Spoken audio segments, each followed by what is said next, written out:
नमस्कार दोस्तों, स्वागत है आपका अपने ही चैनल IW एजुकेशन पर। दोस्तों, आज हम सामान्य हिंदी का मॉक टेस्ट 2 लेकर के आए हैं। जैसे कि हमने कल आपको मॉक टेस्ट 1 में 30 प्रश्न कराए थे, तो ये टॉप 30 प्रश्न लेकर के आए हैं और 30 प्रश्न आप मॉक टेस्ट है और इनको देखिए और लगाइए और कमेंट करके ज़रूर बताइएगा आपने कितने प्रश्न इसमें सही किए हैं। और आप जानते हैं क्योंकि समय कम है, उत्तर प्रदेश पुलिस का एग्ज़ाम नज़दीक आ चुका है, तो एक हिंदी सब्जेक्ट थोड़ा इजी भी होता है जिसकी हेल्प से आप अच्छे नंबर गेन कर सकते हैं अपनी परीक्षा में। तो बहुत हेल्पफुल होने वाला है वीडियो, क्योंकि ये जो एग्ज़ाम प्रीवियस ईयर्स में जो क्वेश्चंस आए हैं वहाँ से बहुत क्वेश्चंस यहाँ पर लिए गए हैं। तो ये वीडियो बहुत हेल्पफुल होने वाला है, वीडियो को बिल्कुल भी स्किप मत कीजिएगा, लास्ट तक वीडियो देखिएगा, वॉच कीजिएगा, जिससे आप एग्ज़ाम में काफ़ी हेल्प ले सकते हैं। तो ये वीडियो आप सभी के लिए बहुत ज़्यादा महत्वपूर्ण है अगर आप उत्तर प्रदेश पुलिस की या किसी भी गवर्नमेंट एग्ज़ाम की प्रिपरेशन कर रहे हैं दोस्तों। तो आइए चलते हैं इस मॉक टेस्ट के पहले प्रश्न की तरफ। पहला प्रश्न है, स्थायी भावों की कुल संख्या होती है? तो 9 होती है स्थायी भावों की कुल संख्या। Option A is the correct. यहाँ पर दूसरा प्रश्न पूछा गया है दोस्तों, शांत रस का स्थायी भाव क्या है? तो यहाँ पर आप बताइए, जुगुप्सा, शौक, क्रोध, निर्वेद। इसमें आपको बताना है कमेंट करके शांत रस का स्थायी भाव क्या है। तो शांत रस का स्थायी भाव होता है निर्वेद। जैसे कि ऑप्शन डी यहाँ पर सही हो जाएगा। जिन बच्चों ने ऑप्शन डी को लगाया है वह ऑप्शन बिल्कुल करेक्ट है, यानी ऑप्शन डी यानी निर्वेद। शांत रस का स्थायी भाव क्या होता है? निर्वेद। तो जिन बच्चों का ऑप्शन डी कमेंट किया है उनका बिल्कुल करेक्ट होने वाला है। उसी के साथ साथ हम अगला प्रश्न देखते हैं। जैसे कि आप सभी जानते हैं, जो हमारे पास रस होते हैं, शांत रस, स्थायी भाव, ये सभी अभी हमने बताया। अगला प्रश्न है, श्रृंगार रस का स्थायी भाव क्या है? तो श्रृंगार रस का स्थायी भाव क्या है? उत्साह, शौक, हास या रति। तो यहाँ पर आपका ऑप्शन कौन सा सही होने वाला है? जल्दी बताइए बच्चों, कौन सा ऑप्शंस यहाँ पे सही होने वाला है? तो श्रृंगार रस का स्थायी भाव क्या होता है? तो श्रृंगार रस का स्थायी भाव रति होता है। तो ऑप्शन डी इसका करेक्ट हो जाएगा। जिन बच्चों ने ऑप्शन डी को लगाया है उनका प्रश्न ऑप्शन बिल्कुल करेक्ट है। तो ऑप्शन डी यहाँ पर श्रृंगार रस का स्थायी भाव होता है। तो आपको यहाँ पर ऑप्शन डी लगाना है। अगला प्रश्न है, विस्मय स्थायी भाव किस रस में होता है? तो विस्मय स्थायी भाव किस रस में होता है? तो विस्मय पूछा है, तो हास्य, शांत, अद्भुत और विभल्स। स्टूडेंट कमेंट करके बताइए क्या होता है, विस्मय स्थायी भाव किस रस में होता है? जल्दी कमेंट कीजिए। देखिए ऑप्शन सी यहाँ पे करेक्ट होने वाला है, यानी अद्भुत होता है। जिन बच्चों ने ऑप्शन सी को लगाया था वो बिल्कुल सही है। अगला प्रश्न है प्रश्न 5, किलक अरे में नेह निहास, इन दांतों पर मोती बासु। इन पंक्तियों में कौन सा रस है? तो इसमें बताइए कौन सा रस है। जैसे वीर रस, शांत रस, वत्सल रस या हास रस। कमेंट कीजिए बच्चों कौन सा रस है इसमें। किलक अरे में नेह निहास, इन दांतों पर मोती बासु। तो आपका इसमें जो रस होने वाला है वो ऑप्शन सी यानी वत्सल रस हो जाएगा आपका। तो जिन बच्चों ने ऑप्शन सी को लगाया है वह बिल्कुल करेक्ट लगाया है। आप इस तरह से पहचान सकते हैं आप कितना स्कोर करके आने वाले हैं परीक्षा में। तो मॉक टेस्ट लगाइए, ज़रूर लगाइए, जिससे आपको परीक्षा में बहुत ज़्यादा हेल्प होने वाली है फ्रेंड्स। तो यहाँ पर डेली आपको मॉक टेस्ट की वीडियोस अवेलेबल हो जाएंगी मॉर्निंग में 8 बजे। अगला प्रश्न है, अति मलिन ब्रस भानुकुमारी, अधोमुख रहती उरध नहीं चितवती, जियोगत हारे थकित ज्वारी, छूटे चिहुर बदन कुम्हिलाने, जियो नली ही नी हिम कर की मारी, इन पंक्तियों में कौन सा रस है? तो ये जो पंक्तियाँ दी गई हैं इसके अंदर आपको रस बताना है, जैसे हास्य रस है, करुण रस है, विप्रलंब श्रृंगार रस है या संयुग श्रृंगार रस है। तो दोस्तों कमेंट करके बताइए जो पंक्ति यहाँ पर दे रखी हैं इन पंक्ति के अंदर कौन सा रस है। तो यहाँ पर ऑप्शन सी करेक्ट होने वाला है। जिन बच्चों ने ऑप्शन सी को लगाया था वह सही है। अगला प्रश्न है, सर्वश्रेष्ठ रस किसे माना जाता है? सर्वश्रेष्ठ रस किसे माना जाता है? ऑप्शन ए रौद्र, ऑप्शन बी यहाँ पे करेक्ट होने वाला है, जैसे कि अभी पढ़ाया था श्रृंगार रस। अगला प्रश्न है, कवि बिहारी मुख्यतः किस रस के कवि हैं? कवि बिहारी मुख्यतः किस रस के कवि हैं? यहाँ पर ये आपको बताना है, करुण, भक्ति, श्रृंगार, वीर। तो यहाँ पर आपका ऑप्शन होने वाला है, जैसे कि आपने देखा होगा जो हमारा कवि बिहारी मुख्यतः किस कवि के रस हैं, तो श्रृंगार के हैं। ऑप्शन सी यहाँ पे करेक्ट हो जाएगा दोस्तों। अगला प्रश्न है, गौशाला में कौन सा समास है? तो यहाँ पर गौशाला में पूछा है, जैसे गौ के लिए शाला, गौ के लिए शाला, तो का के की, इसमें के का लोप हो रहा है, तो किसके लिए है? यानी जहाँ पर हमारा के का के की लोप होता है वो तत्पुरुष समास होता है, तो यहाँ पर आपको तत्पुरुष लगा देना है, यानी ऑप्शन ए यहाँ पर सही हो जाएगा। द्वंद्व समास, जिसमें हमारे पास किसी संख्या का द्वितीय समास बोध होता है, और द्विगु समास वह समास होता है जिसमें हमारे पास दोनों पद प्रधान होते हैं। कर्मधारय समास, इसी प्रकार हमें पता होना चाहिए बहुब्रीहि समास वह समास होता है जिसमें दोनों पद अप्रधान होते हैं, जो मिलकर के तीसरे पद को प्रधान बनाते हैं। इसी के साथ साथ ये कुछ महत्वपूर्ण प्रश्न थे। अगला प्रश्न है, नवग्रह में कौन सा समास है? तो नवग्रह में कौन सा समास है स्टूडेंट? जैसे कि अभी हमने बताया, इसमें हमारा द्विगु समास, तत्पुरुष समास, द्वंद्व समास, तो इसमें द्विगु समास हो जाएगा, क्योंकि द्विगु समास वह समास होता है जहाँ पर कोई भी किसी दो शब्द किसी एक संख्यात्मक शब्द को बनाते हैं, जैसे नवग्रह यानी नौ ग्रह यानी 9 संख्या, यानी संख्या के बारे में परिचित करा रहा हो तो वहाँ पर द्विगु समास लगाते हैं। इस चीज़ का विशेष ध्यान रखना है। तो ये हमारा नवग्रह यानी द्विगु समास के अंतर्गत आ जाएगा, यानी जहाँ पर हमारा संख्या का बोध होता हो। 11 दो वर्णों के मेल से होने वाले विकार को कहते हैं। दो वर्णों के मेल से होने वाले विकार को क्या कहते हैं दोस्तों? बहुत ज़्यादा बेस्ट वेरी इंपॉर्टेंट क्वेश्चन है। बताइए बच्चों क्या लगाया है आपने ऑप्शन? तो इसमें ऑप्शन आपका ए करेक्ट होने वाला है, क्योंकि दो वर्णों के मेल से होने वाले विकार को हम संधि कहते हैं। तो जिन बच्चों ने ए ऑप्शन लगाया है वो बिल्कुल करेक्ट है।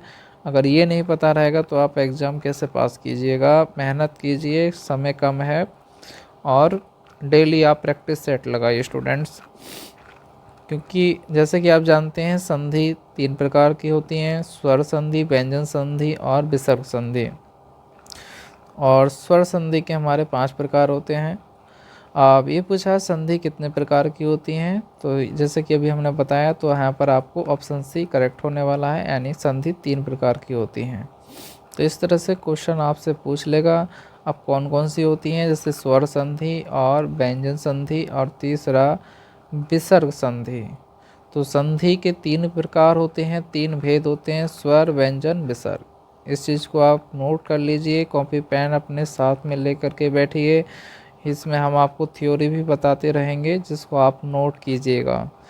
बच्चों ये बहुत महत्वपूर्ण नोट्स हैं जिसके हेल्प से आप एग्ज़ाम में काफ़ी अपने मार्क्स को गेन कर सकते हैं। हिंदी बहुत बढ़िया सब्जेक्ट है आपके लिए।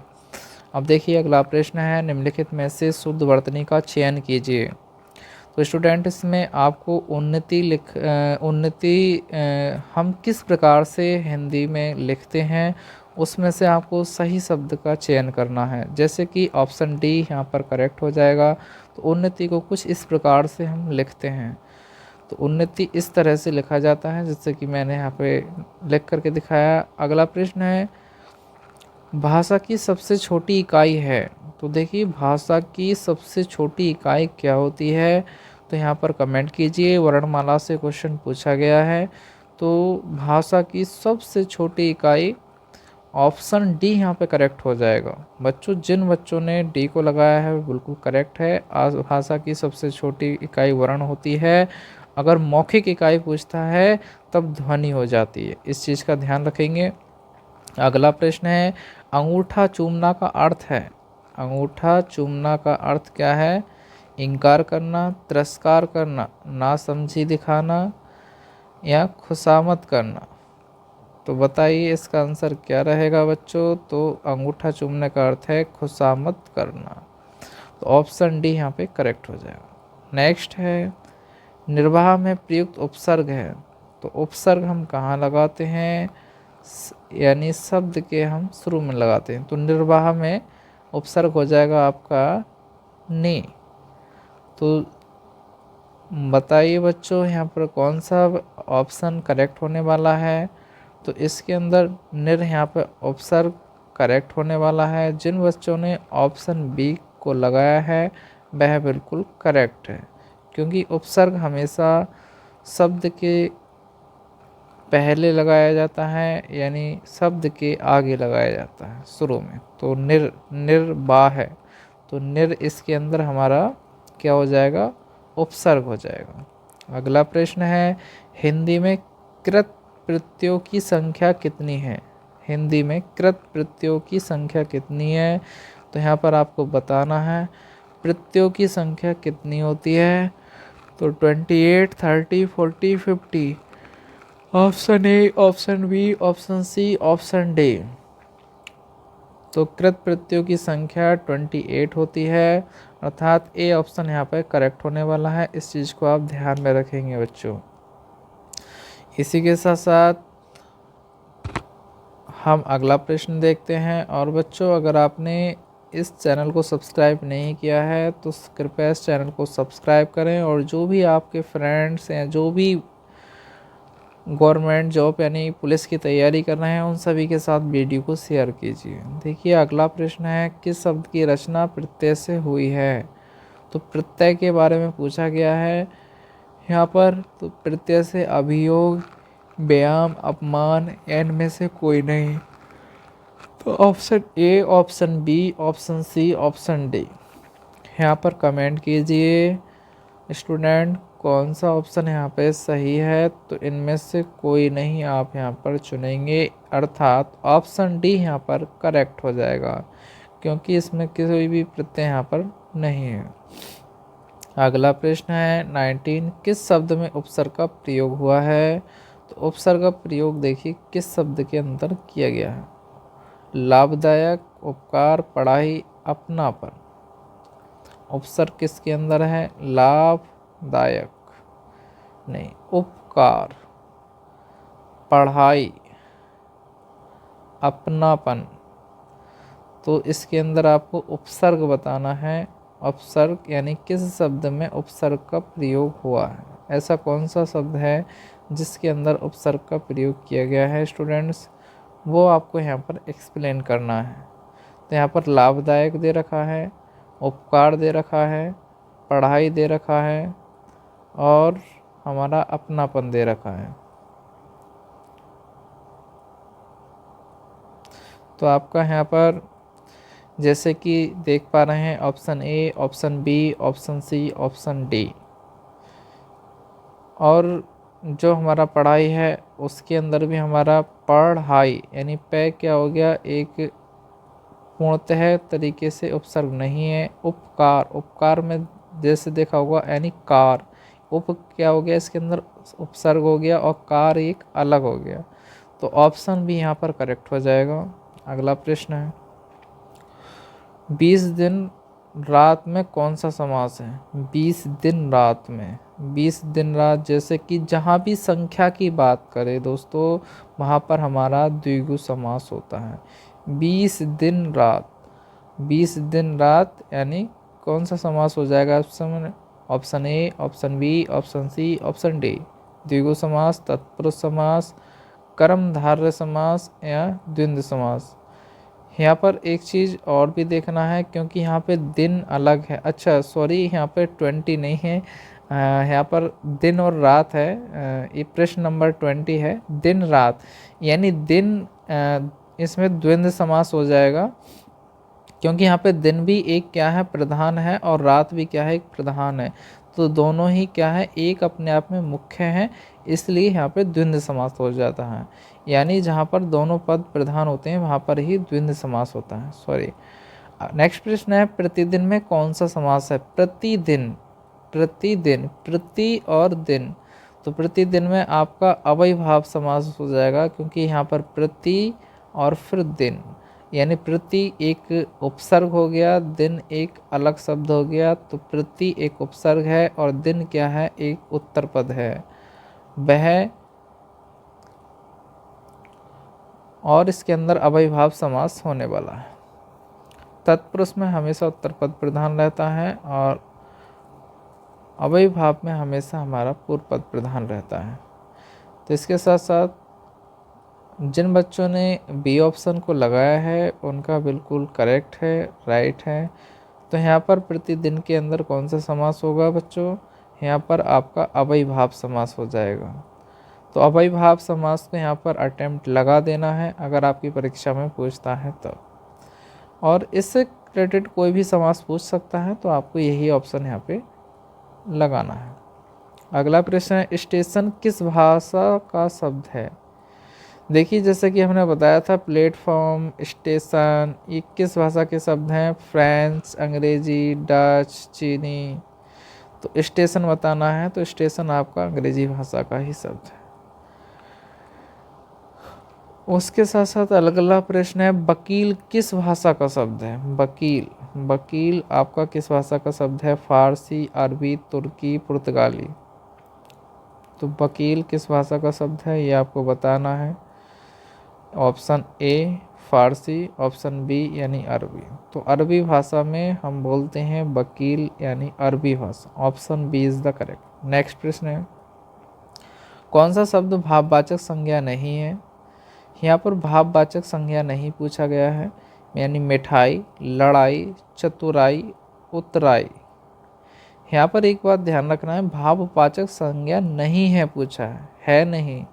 तो इसके अंदर मिठाई, मिठाई क्या है, एक भाववाचक संज्ञा नहीं है। बाकी सब लड़ाई, चतुराई, उतराई, ये क्या है, मतलब एक भावना होती है, भाववाचक संज्ञा। लेकिन मिठाई क्या है, एक भाववाचक संज्ञा नहीं है। अगला प्रश्न है, वृक्ष से पत्ते गिरते हैं, इस वाक्य में से किस कारक का चिन्ह है? कर्म, करण, अपादान, अधिकरण। वृक्ष से पत्ते गिरते हैं, वृक्ष से आए तो क्या है, कर्म, करण, अपादान, अधिकरण, क्या लगाएंगे? वृक्ष से गिर रहे हैं, से, पत्ते गिरते हैं, गिरते हैं, तो यानी दूसरे के बारे में बोल रहा है, पत्ते गिरते हैं। तो यहाँ पे अपादान, यानी वृक्ष से पत्ते गिरते हैं, तो ये किसके लिए होगा? अपादान कारक होगा, यानी अपादान के लिए। यहाँ पर अपादान कारक हो जाएगा। आपको कारक चिन्ह क्या है यूज करना है? अपादान। तो ऑप्शन सी यहाँ पे करेक्ट होने वाला है। जिन बच्चों ने ऑप्शन सी को लगाया है वो बिल्कुल करेक्ट है। अगला प्रश्न है, चंद्रमा का पर्यायवाची शब्द है। देखिए बहुत महत्वपूर्ण प्रश्न है। चंद्रमा का पर्यायवाची शब्द पूछा है, तो दिवाकर, ऑप्शन ए दिवाकर, ऑप्शन बी भुजंग, ऑप्शन सी शशि, ऑप्शन डी तुरंग। तो यहाँ पर आपसे पूछा गया है चंद्रमा का पर्यायवाची शब्द क्या है बच्चों? तो यहाँ पर आपका होने वाला है ऑप्शन सी, यानी शशि। चंद्रमा को शशि कहते हैं, अर्थात पर्यायवाची शब्द इसका शशि हो जाएगा। मरकट का पर्यायवाची शब्द क्या है? मरकट, लगाइए थोड़ा दिमाग स्टूडेंट्स और कमेंट कीजिए, मरकट का पर्यायवाची शब्द ऑप्शन ए पानी, बंदर, पुत्र, मित्र, क्या होगा? तो मरकट का पूछा है, मरकट यानी बंदर। ऑप्शन बी यहाँ पे करेक्ट हो जाएगा। अगला प्रश्न है, हिंदी वर्णमाला में अयोगवाह्य वर्ण कौन से होते हैं? देखिए, अयोगवाह की जो संख्या होती है वो 2 ही होती है, एक अनुस्वार और एक विसर्ग। तो इसके अंदर ऑप्शन डी यहाँ पे करेक्ट हो जाएगा। अंग और है यानी 2 होते हैं हमारे, अनुस्वार और विसर्ग अयोगवाह्य वर्ण 2 होते हैं। इनकी पहचान कर लेनी है और कई बार एग्जाम में पूछा गया है स्टूडेंट्स, इन प्रश्न का आपको ध्यान में रखना है। वर्णमाला से बहुत सारे प्रश्न बनते हैं, वर्णमाला अपनी कंप्लीट करके जाएं, बेहतर रहेगा आप सभी के लिए। और वर्णमाला में स्वर की जो संख्या होती है वो 11 होती है। अगला प्रश्न है, सुंदर का भाववाचक संज्ञा रूप है। सुंदर का भाववाचक संज्ञा रूप है। संज्ञा रूप पूछा है यहाँ पर, सुंदर, सुंदरी, सुंदरता, सुंदरा। देखिए, सुंदर पहला ऑप्शन तो नहीं हो सकता है इसके अंदर। जैसे कि आपने देखा होगा, सुंदर का भाववाचक संज्ञा पूछा है तो क्या हो जाएगा? सुंदरता। तो यहाँ पर ता का लोप करना है। अगला प्रश्न है, पवन का संधि विच्छेद क्या है? पवन का संधि विच्छेद पूछा गया है। पवन के अंदर कौन सी संधि है? तो यहाँ पर आपको लगा देना है स्वर संधि है। उसके बाद पो और अन, क्या हो जाएगा बच्चों यहाँ पर? पो और प्लस अन। ये कमेंट करके बताइए, पवन के अंदर कौन सी संधि है? स्वर संधि है, विसर्ग संधि है? आप कमेंट करके बताइए। तो हमने इस 30 प्रश्नों को कराया दोस्तों, और अगर आपको ये वीडियो अच्छा लगा हो तो अपने दोस्तों के साथ